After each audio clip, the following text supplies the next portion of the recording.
My name's Kathryn Lasky, and I'm going to read you a book today that I wrote that is a true story about my own father, Marvin Lasky, who lived through a pandemic more than 100 years ago.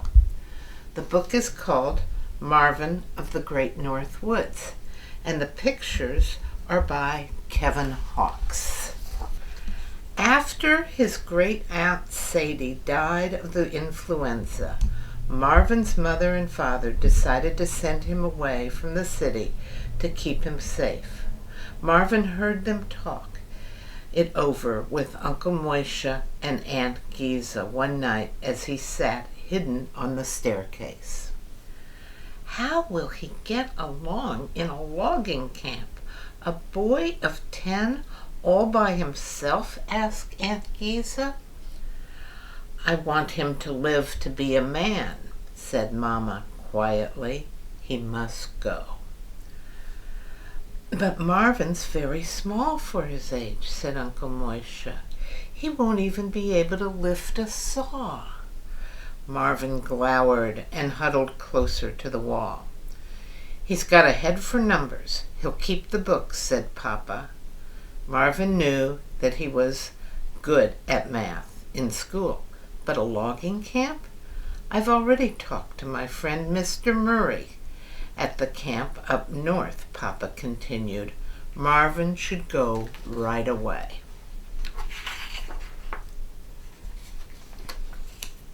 The next day, Marvin's mother cut down an old overcoat of Papa's and lined it with scraps of beaver fur. From the scraps of the scraps, she lined Marvin's cap and made ear flaps. Marvin turned to his mother. Mama, I don't know how to speak French. You said most of the men who work there are French Canadian, except for Mr. Murray. You say bonjour. Bonjour, Marvin repeated. It means hello, Mama said. You'll learn the rest, like your father and I did when we came from Russia. Your mother's right, said Papa. Look, we are living proof. When we came here, not a word of English, just Russian and Yiddish. Now look at us. We talk English to all our children. I talk English to my boss. We sing in English. We make jokes in English. Marvin hoped his father wouldn't tell the chicken joke. It was a dumb joke. 2 days later, Marvin was to leave. Mama made latkes and knishes. While they were piping hot, she wrapped them in newspaper and put 2 in each of his coat pockets and 1 inside his cap to keep him warm. Don't eat them until they're almost cold, she told him. Then they'll warm you twice. At the train station, Papa handed Marvin the skis he had made for his son's 6th birthday. Papa, I've never skied in the country before, Marvin said anxiously. You've skied in the city, up and down every hill in Duluth, and there are many. How far do I have to ski? 5 miles. Remember, it's all flat. You'll go like a shot.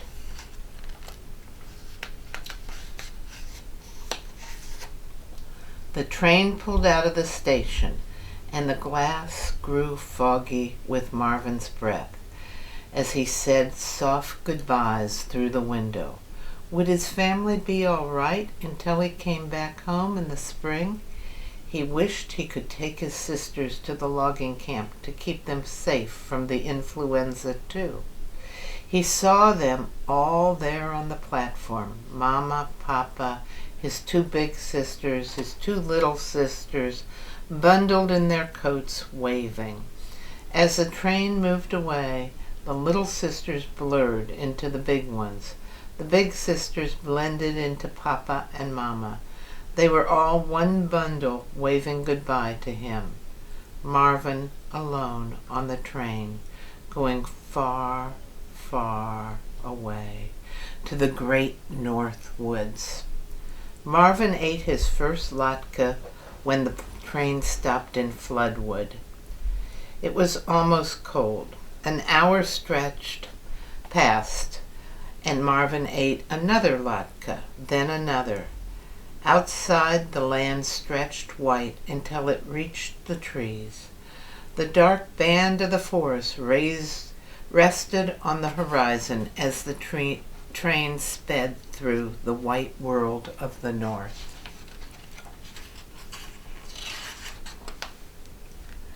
Almost 5 hours later, in Bemidji, Minnesota, Marvin stood alone on the platform as the train rolled away.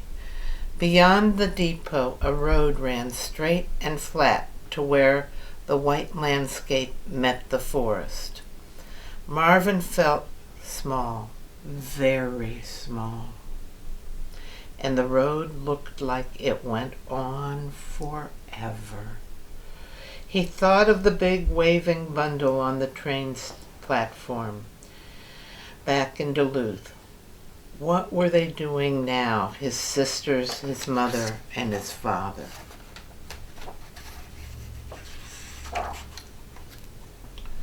It was too cold to stand still, so Marvin ate the knish in his cap,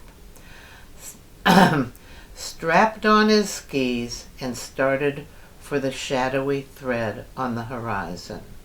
His father had told him that 5 miles down the road, Mr. Murray, a very big man with a handsome wax mustache, would be waiting for him. The way was flat and the snow was well packed. Marvin thought if he kept up a good pace, he would reach the camp just after sunset. The thin thread of the forest thickened to a dark ribbon. Soon he could smell the sharp green fragrance of freshly cut timber. And soon after that, he spotted a speck in the distance.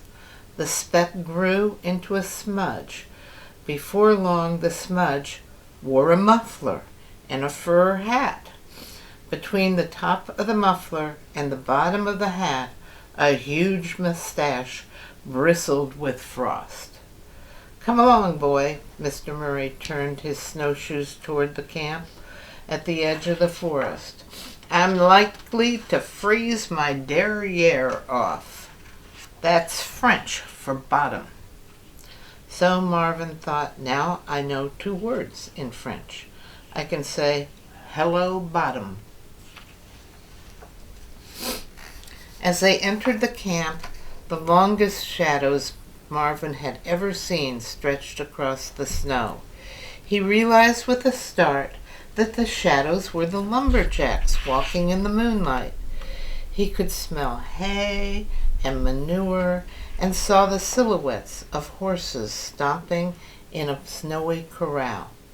From a nearby log building, he heard the lively squeaks of a fiddle. It seemed for a moment as if the horses were keeping time to the music. Mr. Murray must have thought the same. "You want to watch the horses dance, or the jacks?" He laughed. "Come along, we'll take a look." When they entered the building, the long shadows from the yard suddenly sprung to life. Marvin stared. Immense men with long beards and wild hair were jumping around to the fiddlers' tunes like a pack of frantic grizzly bears. They were the biggest and wildest men Marvin had ever seen. Marvin could have watched the dancing all night, but Mr. Murray said, "Come on, Marvin. We start early in the morning. I'll show you where you'll be living." Mr. Murray took Marvin to the small office where he would work and sleep. In Duluth, Marvin had to share a bedroom with his 2 younger sisters and all of their dolls and toys. But this room was his, all his, and he liked it. A bed with a bearskin on it sat across from a wood stove nearby. Wood was stacked neatly. The big desk had cubby holes for paper envelopes, glue pots, and blotter strips, and on the desk were blocks of paper and a big black ledger. There were pencils in a blue glass jar, as well as an inkwell. Marvin hoped that somewhere there was a very good pen, a fountain pen. In addition to keeping the payroll, Mr. Murray said, you have another job. The first bell in the morning is at 4 o'clock. Second bell at 4:15. Third bell at 4:20. By 4:25, if any jack is still in the sack, he's en retard, late. So you, son, are the fourth bell. Starting tomorrow, you go into the bunkhouse and wake les en retard. How? You tap them on the shoulder. Give them a shake. Scream in their ear if you have to. Then Mr. Murray said good night, and Marvin was alone again. It seemed to Marvin he had just crawled under the bearskin when he heard first bell. The fire was out and the room was cold and dark. He lit the kerosene lamp and put on his double thick long underwear, 2 pairs of socks, 2 pairs of knickers, and 2 sweaters. Then he put on his cut-down overcoat. After second bell, Marvin heard the jacks heading toward the eating hall. It was nearly time for his first job. He ran through the cold morning darkness to the bunkhouse, peeked in and counted 5 huge lumps in the shadows, 5 jacks in the sacks. Marvin waited just inside the door. At the third bell, Marvin was relieved to see 2 jacks climb out of bed. He thought there must be a bracha, a Hebrew blessing for something like this. His father knew all sorts of brachas, blessings for seeing the sunrise, blessings for the first blossom of spring. Was there a bracha for a rising lumberjack? If he said a bracha, maybe the other 3 would get up on their own. One lump stirred, then another. They grunted, rolled, and climbed out under the covers. Their huge shadows slid across the ceiling. One jack was still in the sack. Marvin took a deep breath, walked bravely over to the bed, reached out, and tapped the jack's shoulder. It was like poking a granite boulder. The jack's beard ran right into his long, shaggy hair. Marvin couldn't even find an ear to shout into. He cupped his hands around his mouth and leaned forward. Up! The jack grunted and muttered something in French. Get up, Marvin pleaded. Another jack pulled on his boots, boomed, Lève-toi, Jean-Louis, lève-toi, and shuffled out the door. Lève-toi, Jean-Louis, lève-toi, Marvin repeated. Jean-Louis opened one eye. It glistened like a blue star beneath his black, thick eyebrows. He squinted as if trying to make out the shape in front of him, then blinked and sat up. Bonjour, Marvin whispered. Qui es-tu? Quel est ton name? I don't speak French. Just bonjour, derrière, and lève-toi. That's all? No more? The man opened his eyes wide now. So what is your name? Marvin. Ah, Marvin, Jean-Louis repeated, as if tasting the sound of his name. Will you get up? Marvin asked anxiously. Jean-Louis growled and fixed him in the hard blue squint of one eye. Please, Marvin stood straight and tried not to tremble. Jean-Louis grunted and swung his feet from beneath the covers. They were as big as skillets, and one of his huge toenails was bruised, black and blue. Marvin tried not to stare. Marvin and Jean-Louis were the last to arrive at the breakfast table. The only sounds were those of chewing and the clink of forks and knives against the plates. At each place were 3 stacks of flapjacks and 1 big steak, 8 strips of bacon, and a bowl of oatmeal. In the middle of the table were bowls of potatoes, beans with molasses, platters with pies and cakes, and blue jugs filled with tea, coffee, and milk. Marvin stared at the food in dismay. "It's not kosher," he thought. In Marvin's house, it was against ancient Jewish law to eat dairy products and meat together, and never, ever did a Jew eat bacon. Marvin came to a quick decision. One day he would eat the flapjacks and oatmeal with milk. The next day he would eat the steak and the oatmeal without milk. And never the bacon. After breakfast, as they did every morning, the Jacks went to the tool house to get their saws and axes. Then, wearing snowshoes and pulling huge sleds behind them with equipment, they made their way into the great woods where they would work all day.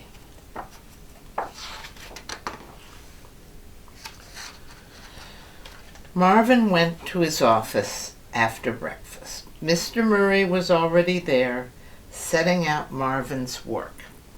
A fresh pot of ink was thawing, and in a bowl of hot water on the wood stove there were 2 boxes on the desk, filled with scraps of paper. "Cord chits," Mr. Murray said. "The Jacks are paid according to the number of cords they cut in a pay period. 2 weeks. You figure it out. I'm no good as a bookkeeper and have enough other things to do around here. Each chit should have the Jack's name, or if he can't write, his symbol." "His symbol?" Marvin said weakly. "Yes, Jean-Louis' symbol is a thumbprint. Here's one." He held up a small piece of paper with a thumbprint on it the size of a baby's fist. Marvin blinked. It was all very confusing. Sometimes 2 names were on one chit. These were called doublés. There were even some triplés. This meant more calculations. And sometimes chits were in the wrong pay period box. Marvin sat staring at the scraps. "There is no system," he muttered. Where to begin? His mother always made a list when she had many things to do. So first Marvin listed the Jacks' names alphabetically and noted the proper symbol for those who couldn't write. Then he listed the dates of a single pay period, coded each chit with the date, and with a ruler made a chart. By the end of the morning, Marvin had a system and knew the name or symbol for each man. There were many chits, and the huge thumbprint of Jean-Louis had most of them. Every day, Marvin worked until midday, when he went into the cookhouse and ate baked beans and the 2 kinds of pie with Mr. Murray and the cook. After lunch, he returned to his office and worked until the Jacks returned from the forest for supper.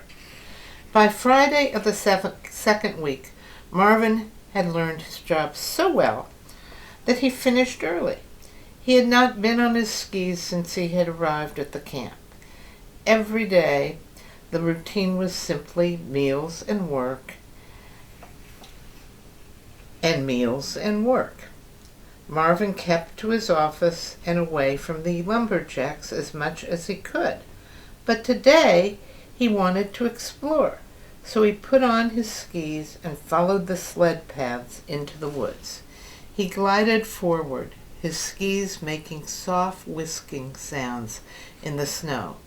This certainly was different from city skiing in Duluth, where he would dodge the ragman's cart or the milkman's wagon, where the sky was notched with chimney pots belching smoke, where the snow turned sooty as soon as it fell. Here in the great north woods, all was still and white. Beads of ice glistened on bare branches like jewels.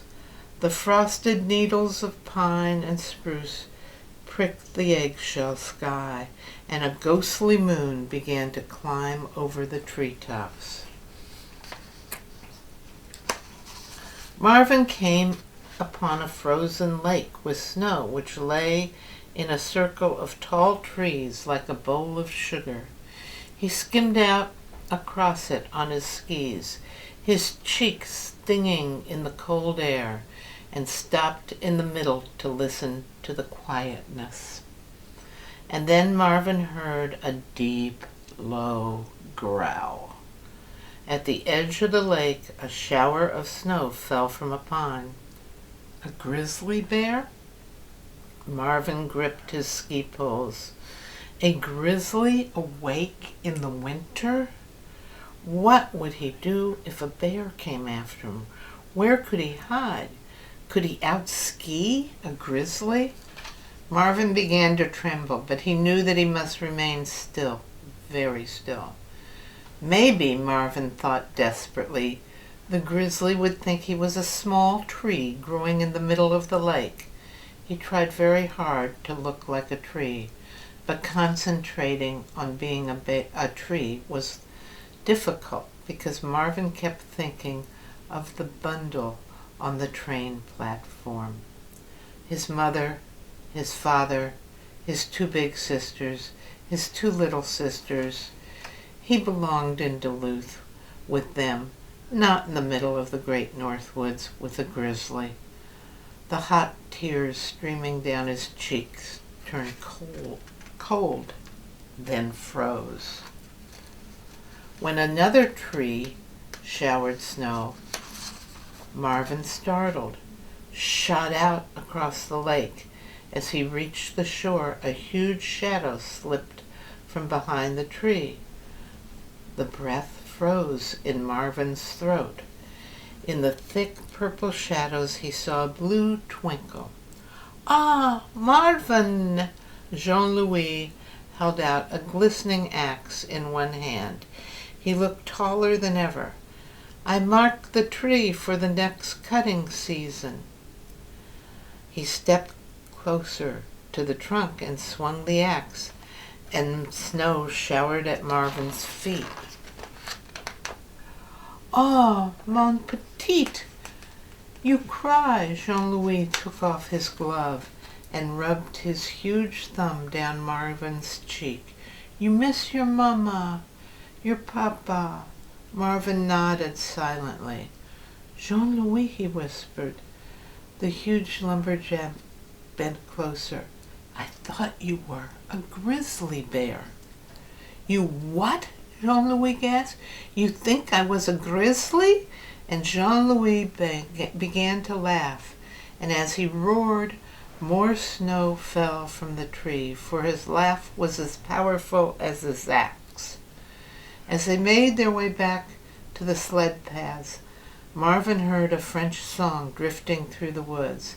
The other jacks came down the path, their saws and axes slung across their shoulders, and Marvin and Jean-Louis joined them.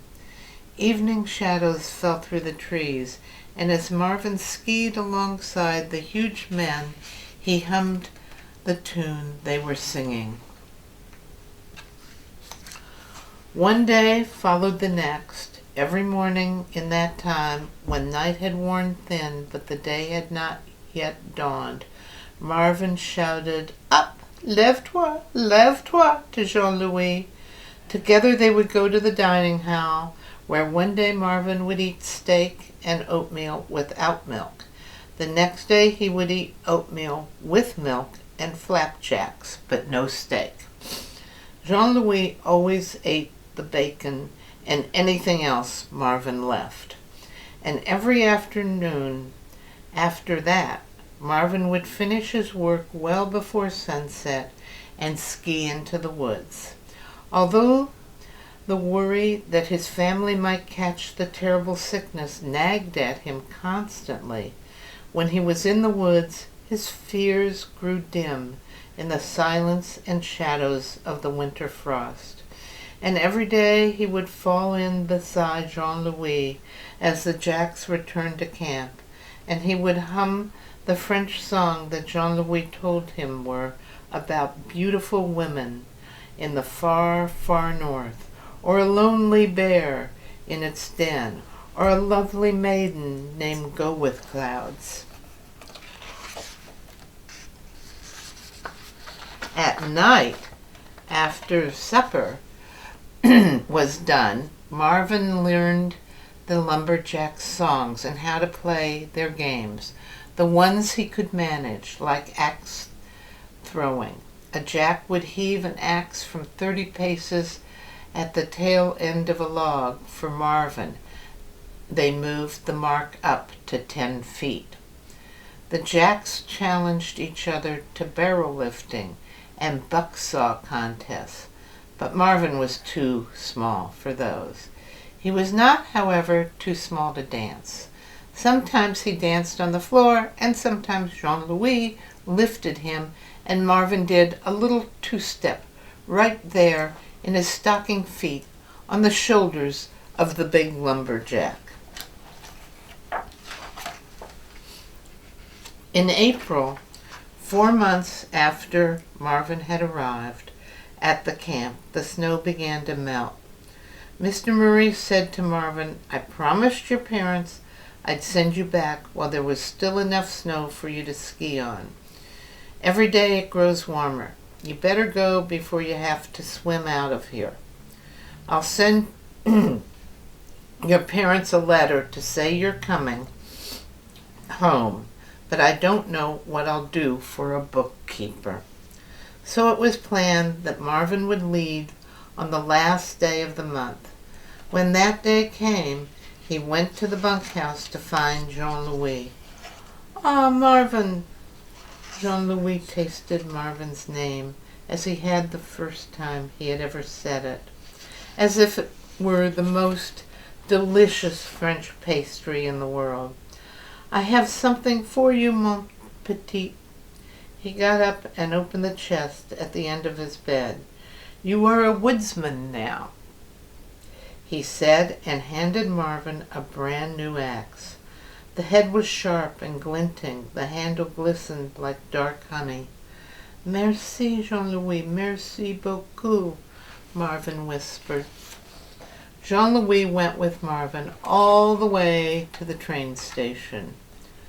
When the snow ran out on the banks of a muddy creek near the depot, he turned to Marvin, grinned widely, and said, "Up, up, lève-toi, Marvin."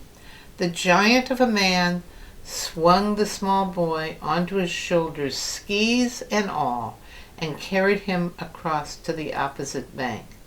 As the train pulled away, Marvin waved at Jean-Louis through the window, which had become foggy with his breath. "Au revoir," he murmured. "Au revoir, Jean-Louis." Marvin sat alone on the train and thought of his family. Who would be waiting for him at the station? He felt the edge of his new axe. It was so sharp, so bright, but it was good only for cutting wood. What could it do against the terrible flu that had sent him away? With each mile, the land slid out from under the snowy cover. When the train finally pulled into the station in Duluth, Marvin pressed his face against the window, the glass fogging as he searched the crowd. on the platform. When Marvin stepped down from the train, he was still searching. Everyone looked pale and winter-worn, and not a single face was familiar. Then suddenly, he was being smothered with kisses and hugs. His little sisters were grabbing him around his waist. His big sisters were kissing his ears. And then all of them tumbled into Mama's and Papa's arms, and they were one big hugging bundle. "You're not dead," Marvin said. His sisters, Mama, Papa, Aunt Giza, and Uncle Moisha crowded around him in a tight circle. He turned slowly to look at each face. "Nobody's dead," Marvin repeated softly. "The sickness is over," said Mama, "and you are finally home." Thank you. I like sharing this story with you. And here's a picture of Marvin as a young boy. And there's a picture of Marvin skiing when he was in his 70s. Goodbye and stay safe.